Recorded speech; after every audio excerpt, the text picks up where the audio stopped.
Hi everyone, and welcome to this tutorial.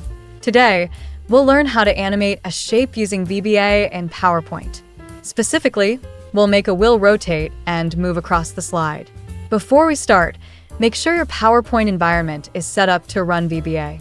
If not, you can check out my previous video, which explains how to enable VBA in PowerPoint. Let's begin by creating a new presentation. Save it as a macro-enabled presentation with the file extension PPTM.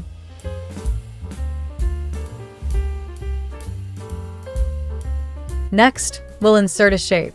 I'm using the flowchart summing junction for the wheel because it has a cross in the center, making it easier to see when the shape rotates. I've set its outline to 6 points, removed the fill, and sized it to 5 centimeters. Name this shape Wheel in the selection pane, which is important since we'll refer to it in the VBA code later.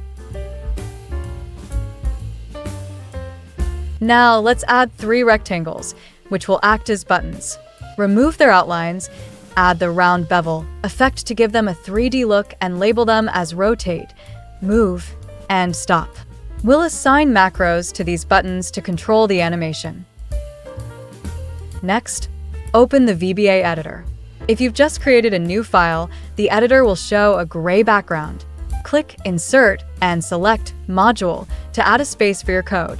Let's create our first subroutine, which will handle the rotation. In the editor, type addRotation and hit Enter. The editor will automatically add end sub at the bottom, and we'll write our code in between. First, we'll declare 3 variables: dim slide as slide, shape as shape, effect as effect.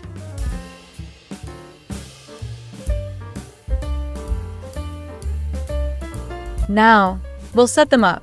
Set slide equals ActivePresentation.Slides 1 and set shape equals slide.shapes wheel. Remember that we changed the object name from flowchart summing junction to wheel in the selection plane so the code can identify the target object. Next, we'll add the rotation animation with add effect. The code is as follows. This adds a spin effect triggered automatically with the previous action. Set the duration to 2 seconds. This is the amount of time to complete a full rotation. So, the larger the number, the slower the rotation. Then set the repeat count to 20 times for the animation. Save the presentation and return to the slide. We'll assign the addRotation macro to the Rotate button. Select the Rotate shape, go to the Insert tab, click Action, and choose Run Macro. Pick addRotation from the list and click OK. Let's test it by running the slideshow by pressing F5, then clicking the Rotate button. The wheel should spin. If you click the Rotate button multiple times, you'll notice that the wheel speeds up because each click adds a new animation layer.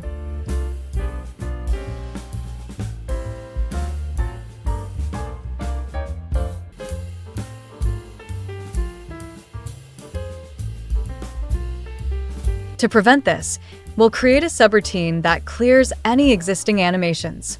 Back in the VBA editor, create a new subroutine called Stop Animation. We'll loop through the animations and delete them if they apply to the wheel.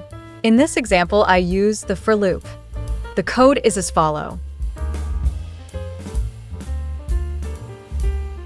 Assign this macro to the Stop button by following the same steps as before.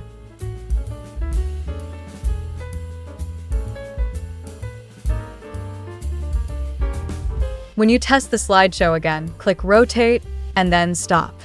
The wheel's animation should stop and no animations should be visible in the animation pane. Finally, we'll add movement to the wheel.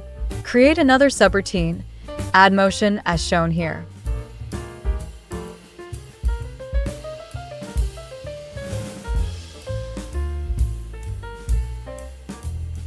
Assign this macro to the Move button, and you're ready to test the slideshow. The wheel should now spin and move across the slide.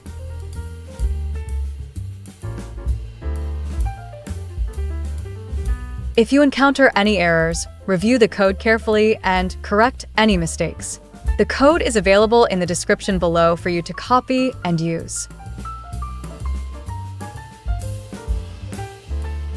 In the next video, we'll create a more complex animation involving moving clouds and a bicycle with 2 spinning wheels. Thanks for watching, and see you next time.